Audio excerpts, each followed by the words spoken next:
2월 4일 하나님의 말씀 요한일서 4장 7절 함께 봉독합니다. 사랑하는 자들아 우리가 서로 사랑하자. 사랑은 하나님께 속한 것이니 사랑하는 자마다 하나님으로부터 나서 하나님을 알고. 우리가 기도한다라는 것은 하나님의 살아계심을 경험한다라는 것과 동의어입니다.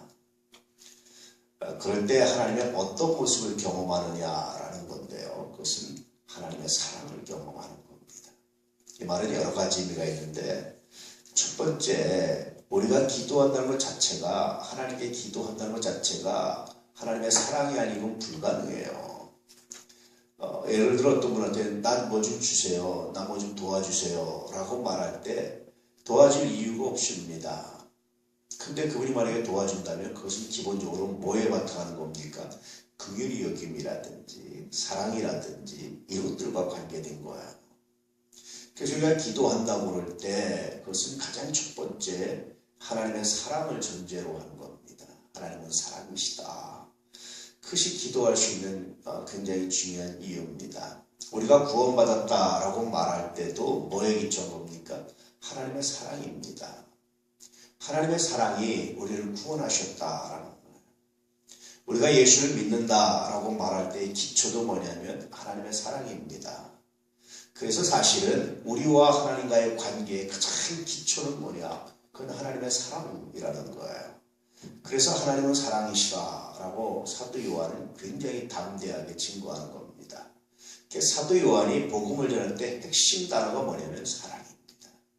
하나님의 사랑이 아니면 굳이 독생자를 보내실 이유도 없고, 그래서 하나님의 세상을 이처럼 사랑하사 요한복음에 그렇게 말해주고 있는 거예요. 하나님의 사랑이 아니면 굳이 독생자가 십자가를 질 일도 없고, 하나님의 사랑이 아니면 우리를 창조하실 이유도 없고, 하나님의 사랑이 아니면 그 모든 것을 할 이유가 없었다라는 거예요. 특히 우리가 잘해서 완전해서 의로워서 자격이 있었으면 모르지만 우린 여전히 또 자격이 없는 존재입니다. 그래서 하나님의 사랑이 없이는 불가능했다라는 거예요. 그래서 여러분 사실은 기도한다는 것은 이 하나님의 사랑을 경험하는 겁니다. 내 기도가 정당해서 하나님 반드시 응답하시느냐? 그렇지 않습니다. 내 기도가 완전해서 하나님 응답하시느냐? 그렇지 않다라는 거예요. 그래서 하늘에 계신 아버지요 라고 부를 때, 하나님을 부를 때 가장 중요한 그 안에 있는 정서의 밑바탕에는 뭐가 있냐? 나를 사랑해 주시는 아버지요 라는 의미가 있습니다. 하나님의 사랑은 특별히 어떤 면으로 갑니까? 불의하고 죄인이었을 때고, 가장 어떤 의미에서 못났을 때고, 온전하지 않을 때 베풀어 주신 것이 하나님의 사랑이었다라는 거예요.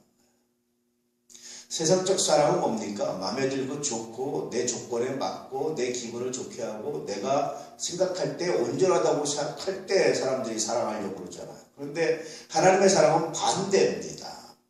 어떤 의미에서 사람들의 사랑은요, 가장 정점에 있을 때를 생각한다면 하나님의 사랑은 가장 밑에 있을 때 출발을 합니다. 그래서 하나님의 사랑은 변할 수가 없는 거예요.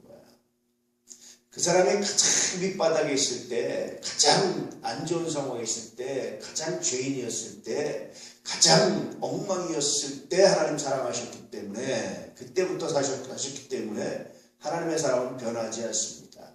가장 밑바닥에 있는 사람은 올라올 일밖에 없잖아요. 꼴찌하는 아이는 꼴찌하든지 편상 유지하든지 아니면 올라오는 방법밖에 없잖아요. 길밖에 없잖아요. 그래서 인간을 사랑하신 하나님의 사랑이 그 어떤 것으로도 변하지 않고 끊어지지 않는 이유가 뭐냐면 인간이 가장 밑바닥에 있을 때 하나님의 사랑이 시작되는 겁니다. 그렇기 때문입니다. 그래서 하나님의 사랑은 변하지 않아요. 근데 사람들의 사랑은 왜 변합니까? 가장 밑바닥이 아니라 가장 좋아 보일 때, 가장 내 눈에 좋아 보일 때 사랑을 시작했기 때문에 떨어질 일밖에 없어요, 사실은. 그래서 결혼하면 실망한다라는 게 그런 겁니다. 결혼하기 전에 야 정말 좋았어, 환상적이었어, 괜찮았어, 최고였어, 뭐 이런 생각을 가지고 결혼했는데 결혼에 살다 보면 그다음부터 뭐밖에 없습니까? 내려가는 일밖에 없죠.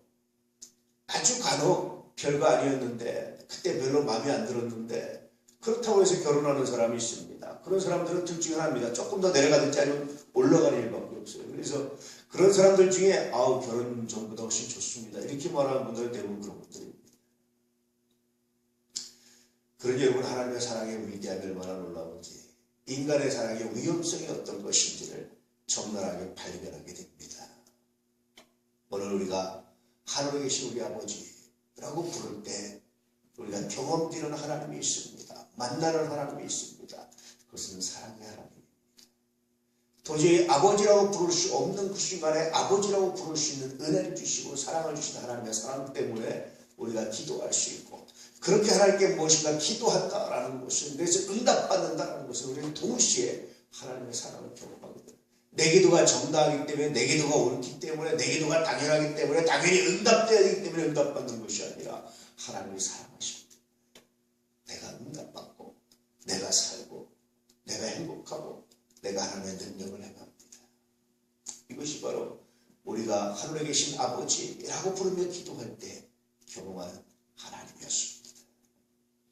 그래서 하늘에 계신 아버지 다른 말로 하면 사랑의 하나님 나를 사랑하시는 아버지라는 기도와 동일한 기도입니다. 주일도 말씀드렸지만 집에 있는 아버지 때때로 나에게 은혜도 좋고 사랑도 좋고 여러 가지 베푸지만 그러나 부정적인 측면도 많이 보여주신 아버지가 아니라 온전히 나를 사랑하시는 아버지 나의 죄를 위해서 독생자까지 아끼시는 아버지 아끼지 않으신 아버지 그 아버지가 하늘에 계신 우리 아버지고 우리가 기도할 때 부르는 아버지고 우리의 기도에 응답하시는 아버지십니다. 오늘도 그 아버지께 담대히 나가셔서 믿음의 거룩한 역사 믿음의 거룩한 은혜를 나타내시길 그 하나님의 사랑 가운데 거하시며 승리하시길 오늘도 그렇게 여러분의 기도가 하나님의 은혜와 능력 가운데 아름다운 역사와 열매가 넘쳐나게 되는 귀한 은혜가 있기를 주의 이름으로